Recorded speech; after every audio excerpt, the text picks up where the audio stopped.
లేదు, పెట్టుబడుల దగ్గర లాభాలు కనబడటం లేదు, బంధువర్గంతో అభిప్రాయ భేదాలు కనపడుతున్నాయి, వ్యాపారస్తులకి తీవ్ర నష్టాలు కూడా కనపడుతున్నాయి. ముఖ్యంగా ఈ వారం అంతా కూడా గొడవల జోలికి వెళ్ళకండి, ఓర్పు సహనంతో వ్యవహరించడం మంచిది. అప్పులు ఇవ్వడం కానీ అప్పులు తీసుకోవడం కానీ పెద్దగా కలిసి రావడం లేదు. ఈరోజు రియల్ ఎస్టేట్లో కానీ లేదా భూముల యొద్ద పెట్టే పెట్టుబడుల విషయంలో జాగ్రత్త తీసుకోవాలి. ముఖ్యంగా సంతానం వల్ల సమస్యలు, సంతానాలు చేసే తప్పులు సరిదిద్దరాలు, రకరకాల కారణాల చేత ఖర్చులు, పిల్లల వల్ల ఖర్చులు కనపడుతున్నాయి. స్నేహితులు లాంటి వాళ్ళే మిమ్మల్ని పాడు చేసే అవకాశాలు, వ్యసనాలకి గురి చేసే అవకాశాలు ఉన్నాయి. జాగ్రత్తగా ఉండాలి. కుటుంబ నిర్వహణ బాధ్యతలు చాలా ఎక్కువ ఇబ్బందిగా కనపడుతున్నాయి. కుటుంబంలో ఖర్చులు పెరుగుతాయి. ముఖ్యంగా స్త్రీలు చాలా జాగ్రత్తగా ఉండాలి. పరపురుష వ్యామోహం బాగా కనపడుతోంది. అలాగే పురుషులు కూడా పరస్త్రీ వ్యామోహం కనపడుతోంది. కాబట్టి తప్పులు చేసే అవకాశాలు, శారీరక కోరికల కోసం దిగజారే పరిస్థితులు ఉన్నాయి. జాగ్రత్తగా ఉండాలి. కష్టపడకుండా డబ్బులు రావాలనుకుని చేసే తప్పుల వల్ల అంటే జోదవాడడం, బెట్టింగ్లు, స్కాముల జోలికి వెళ్ళడం మంచిది కాదు. షేర్ల జోలికి, ట్రేడింగ్ జోలికి కూడా పెద్దగా వెళ్ళకండి. ప్రభుత్వ ఉద్యోగస్తులకి ఉద్యోగపరంగా ఉద్యోగ నష్టాలు ఉన్నాయి, ఐటీ దాడులు ఉన్నాయి. జాగ్రత్తగా ఉండాలి. మాట జారడం వల్ల, నోరు జారడం వల్ల గొడవలు కనపడుతున్నాయి. కాబట్టి కుటుంబంలోనూ ఉద్యోగాలు చేసే చోట, వ్యాపారాలు చేసే చోట చాలా జాగ్రత్తగా మాట్లాడాలి. శారీరక కోరికలు ఎక్కువైపోతాయి.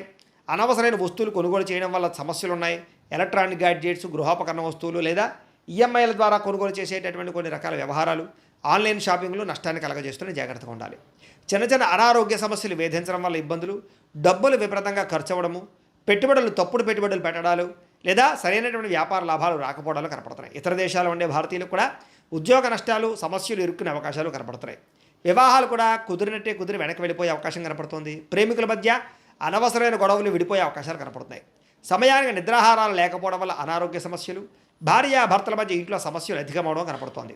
అలాగే మద్యపాన, ధూమపాన వ్యసన పనులకి శస్త్రచికిత్స అవకాశాలు, మిమ్మల్ని ప్రేమించిన వారిని కోపగించుకోవడం వల్ల కావలసిన వాళ్ళు దూరం అవ్వడాలు, చెడు స్నేహితుల వల్ల చెడు పాడయ్యే అవకాశాలు ఉన్నాయి. ముఖ్యంగా అనవసరమైన పనులు చేయడం వల్ల టైం కూడా వేస్ట్ అవుతుంది. కాబట్టి కాలాన్ని సద్వినియోగపరచుకోండి. నిద్ర సరిపోకపోవడము, రాత్రి పీడకల రావడం లాంటివి కనపడుతున్నాయి. జాగ్రత్త. విద్యార్థులకి చదువుకునే సమయంలో సరైన ఏకాగ్రత లేకపోవడము, గేమ్స్ ఆడడము, వీటి వల్ల ఇబ్బందులు కనపడతాయి. జాగ్రత్తగా ఉండండి.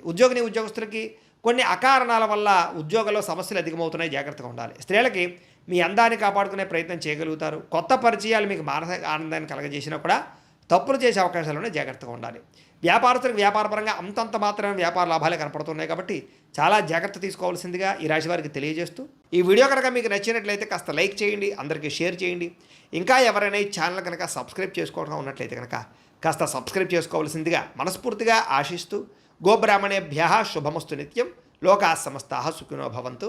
స్వస్తి.